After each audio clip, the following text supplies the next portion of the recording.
दोस्तों आज की स्टोरी एक मॉल के बारे में है जिसे अनजाने में एक मैजिकल बुक अपना कीपर चुन लेती है और यहाँ से शुरू होती है एक अमेजिंग जर्नी जहाँ उसे मॉल टाउन को एक ह्यूमन गार्डनर से बचाना होगा। तो चलिए शुरू करते हैं। मूवी लंदन के विंस्टर कैसल से शुरू होती है जहाँ हम क्वीन के रॉयल गार्डन को देखते हैं। पता चलता है कि कुछ टाइम से मॉस ने इन्हें परेशान कर रखा है और रॉयल गार्डनर किसी भी तरह उन्हें पकड़ना चाहता था, जिसके लिए गार्डन में उसने हर जगह हाउस बनाए हुए थे। उसके पास एक बटरकप नाम का पेट डॉग भी है जिसे उसने मॉस पकड़ने के लिए ट्रेन किया हुआ है। तभी वहाँ एक ट्रक आकर रुकता है जिसमें मॉस को पकड़ने के लिए कुछ मशीन्स रखी हुई हैं और गार्डनर कहता है कि अब अपने प्लान को एक्टिवेट करने का टाइम आ गया है। फिर हम जमीन के नीचे बनी उन टनल्स को देखते हैं जो असल में मॉल टाउन जाने का रास्ता है और टाउन के बीचों बीच रखी है एक मैजिकल बुक जो कि एक क्रिस्टल में कैद है। एक गार्ड दिन रात उसकी पहरेदारी करता है और फिर एक दिन अचानक वो बुक रिवाइव हो जाती है। इसी टाउन में रहता है मोली जो कि एक एम्बिशियस और इंटेलिजेंट मोल है, लेकिन उसके पेरेंट्स को ऐसा बिल्कुल नहीं लगता और वो उसे निकम्मा और नकारा समझते थे। मोली टाउन में ही एक कैफे पर काम करता है और उसका क्रश है मोनालिसा जिसकी कैफे के सामने ही एक बुटीक शॉप है। उसके दोस्त उसे बहुत इनकरेज करते हैं, लेकिन मोली आज तक उसे प्रपोज नहीं कर पाया क्योंकि उसे देखते ही वो नर्वस हो जाता था। मोनालिसा भी उसकी फीलिंग को अच्छे से समझती थी, लेकिन चाहती थी कि प्रपोज करने के लिए पहल मोली की तरफ से हो। शाम को मोली उसे घर जाते हुए देखता है और तभी उसे मिलने मिस्टिक वहाँ आता है जो इस स्मॉल टाउन का लीडर भी था। वो मोनालिसा को इम्प्रेस करने में उसकी मदद करना चाहता था और कहता है कि तुम्हें उसे एक रोज गिफ्ट करना चाहिए, वो भी एक स्पेशल रोज जो सिर्फ क्वीन के गार्डन में ही उगता है। मोली को यह आइडिया बिल्कुल पसंद नहीं आता क्योंकि गार्डनर वैसे ही उनके पीछे हाथ धोकर पड़ा है, लेकिन मिस्टिक कहता है कि मोनालिसा को इम्प्रेस करने का ये बहुत अच्छा मौका है और तुम्हें इसे हाथ से नहीं जाने देना चाहिए। मोली बात मानकर ऊपर गार्डन में आता है जहाँ सिर्फ एक ही रोज फ्लावर था, लेकिन वो भी ठंड के कारण सूख चुका था। तभी उसकी नजर एक कैबिन पर जाती है जिसके अंदर एक हेल्दी रोज रखा हुआ है, लेकिन जैसे ही वो उसे लेने आगे बढ़ता है गार्डनर और उसका डॉग उसे देख लेते हैं। आगे का सीन मॉल टाउन का है जहाँ जगह जगह से मॉल आकर टाउन में इकट्ठा हो रहे हैं क्योंकि आज उनकी मैजिकल बुक अपना नया कीपर चुनने वाली है।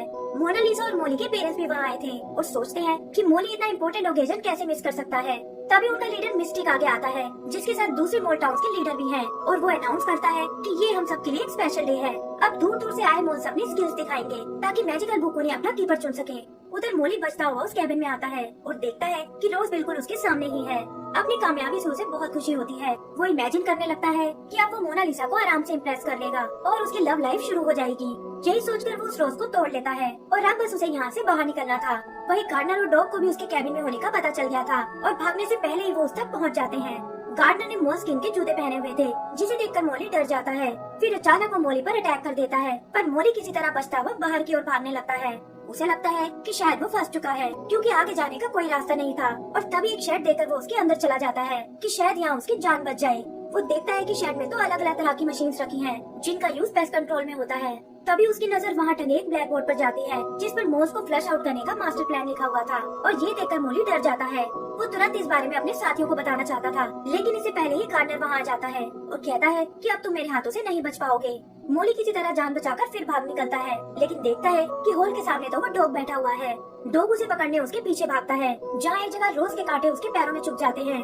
मोली रोज उठाकर वहाँ से निकलने की सोचता है, पर तभी उसकी नजर डॉग पर जाती है जिसके पैर में एक कांटा घुसा हुआ है। दया करके वो उसकी मदद करने जाता है और इससे उसके और डॉग के बीच दोस्ती हो जाती है। तभी वो गार्डनर को आते हुए देखता है जिसने ऑलमोस्ट उसे पकड़ ही लिया था, लेकिन वो किसी तरह उससे बचकर भाग निकलता है। इधर मॉल टाउन में ऑडिशन शुरू हो चुका था जहाँ अलग अलग मॉल्स अपनी स्किल्स प्रेजेंट करते हैं। इनमें से कोई साइंटिस्ट था, कोई डांसर तो कोई एथलीट, लेकिन किसी को देखकर बुक में कोई हलचल नहीं होती और मिस्टिक कहता है कि शायद हमें से कोई डिजर्विंग नहीं है। वही मोली फिसलता हुआ सीधा मॉल टाउन की ओर आ रहा था, पर एक जगह जमीन टूट जाती है और वो हॉल में बने एक पिलर से लटक जाता है। मिस्टिक और बाकी लोगों ने भी उसे देख लिया था, लेकिन इससे पहले कि वो उसकी कोई मदद कर पाए मोली उस पिलर के साथ नीचे गिर पड़ता है। तभी हम देखते हैं कि वो मैजिकल बुक उस मलबे से बाहर निकल आई है और ऑडियंस में इधर उधर उड़ने लगती है। फिर है, लेकिन क्वीन उन्हें देख लेती है और कहती है कि इन्हें बाहर निकालने के लिए गार्डनर को बुलाना होगा। ये सुनकर मोली को अपना मिशन याद आता है कि वो भी तो यहाँ उस गार्डनर को ही रोकने आए थे, लेकिन प्रॉब्लम ये थी कि वो इस बारे में क्वीन से कैसे बात करेगा क्योंकि उसे तो इंसानों की भाषा बोलनी ही नहीं आती। ये सुनकर मैनी एक बार फिर फ्लिप करने लगती है और हम देखते हैं कि उसने वहाँ मौजूद हर इंसान को मॉल बना दिया है, जिनमें वो गेस्ट और खुद क्वीन भी शामिल है। लोग भी खुद को एक मॉल के रूप में देखकर डर जाते हैं और वहाँ हर तरफ भगदड़ मच जाती है। तभी उन्हें पकड़ने गार्डनर वहाँ आता है और जैसे ही वो दरवाजे को किक करता है मैनी दरवाजे और दीवार के बीच में फंस जाती है। फिर गार्डनर अपने हैमर से उन पर अटैक करने लगता है और क्वीन सबको सामने रखे क्रिसमस ट्री पर चढ़ने को कहती है। एक जगह वो गार्डनर मोनालिसा को मारने ही वाला था, पर मोली एंड टाइम पर आकर उसे बचा लेता है और वो दोनों भी उछलकर उस ट्री पर जा पहुँचते हैं। गार्डनर अपनी वैक्यूम मशीन ऑन करता है, लेकिन देखता है कि अचानक उसमें कुछ खराबी आ गई है। क्वीन को लगता है कि काश इस वक्त उसके डॉग यहाँ पर होते तो वो इस गार्डनर को डराकर भगा सकते थे।